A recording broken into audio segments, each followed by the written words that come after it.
Hi everyone, in this video I'll be showing you how to on sleep in this game. So if you want to if you want to put your baby on sleep, there is no any button to to make your baby sleep is only that you if your baby is tired, the Z the Z icon will be appear on the baby's head, and now you can put that the baby now you can put the baby or can flip like this.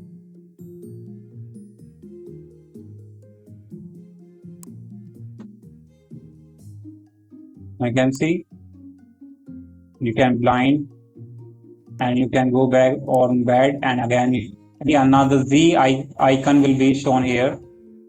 So you just need to go through any bed, and now you can see the Z icon can be shown. So yeah, that's how you can put your baby on sleep.